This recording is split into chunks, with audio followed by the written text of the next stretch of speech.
International Monetary Fund has admitted that there's a chance that Greece could leave the Eurozone. Christine Lagarde told France 24 television that if Athens didn't meet its commitments, an exit could be on the cards. She said it would be, quote, messy, but the IMF had to be technically prepared. Let's discuss this further. Rodrigo Olivares Caminal is Professor of Law at St Mary's College. He joins us now around the sector. This has been the message that's been coming through from the Eurozone, that they are standing behind Greece, but if Greece doesn't fulfil its commitments, then it might be game off. Do you think Greece should leave the Eurozone? Are we at that point? Well, let me say my affiliation from Queen Mary, University of London, but based on what you are telling, I think that we need to do whatever is within our reach to avoid an exit of Greece.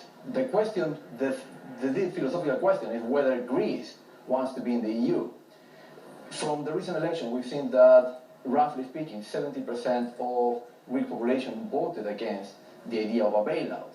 They want to stay within the euro or within the EU, but not within but not receiving a bailout or not having to pay out the bailout. So it's a much profound question, because it's, yeah, we need to do whatever is within our reach to keep Greece within the EU. Why? Because I don't even want to picture what would be the possible effects of an exit of Greece from the EU. But what we should ask ourselves is whether we are trying to avoid the unavoidable. There are some strong indications that the population, the Greek population, does not want a bailout. The bailout is in place, and basically we need to honor the sanctity of contracts. And basically, there's a lot of political issues at stake here. Angela Merkel and many other EU politicians trying to convince their voters that we need to help Greece, and Greece indirectly saying or questioning whether they want that help, that assistance. Bill, a lot of investment banks have been weighing up in recent months just what impact a Greek exit would have, and many feel a lot more comfortable at this time than what they were, say, a year ago, 18 months ago. But it feels as though European leaders feel that this would just cause enormous instability. I think the fear in Europe is absolutely the instability contagion may cause. But let's think through, what would the effect on the Greeks be of breaking these contracts that they've entered into by being part of the European Union and part of the euro?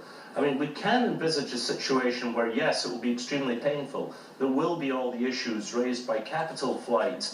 But what then happens to the Greek economy? Does it then start to recover? I think that's part of the risk for Europe, that a recovering Greek economy in 1 to 2, 3 years could then tell the rest of Europe, hang on, why are we continuing with this austerity, this 50% of our young people unemployed, and ongoing poor performance, lack of productivity against Germany? I think that one of the fears here is that one country exiting, even if it is Greece, will simply break the whole thing down, because everyone else will then want to take their chances.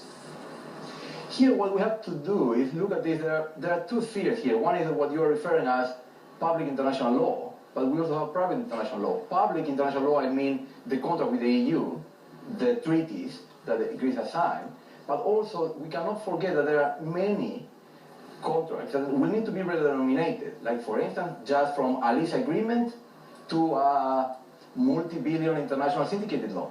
There are all these things will need to be dealt with, and basically we draw experience from Argentina. They have to do that over a weekend. They have to pass a decree, they have to do an asymmetric conversion of bank deposits, and in the free markets, the Argentine peso at that time was 4-1, while the asymmetric conversion was done at 1.4, and all this with all the provisions put in place to avoid a bank run. So here we are fearing not only at the macro level of what will happen with the EU, that's why I was saying we should try to avoid it by all means, but also there are other hundreds, I would say even thousands of ramifications that we have to bear in mind.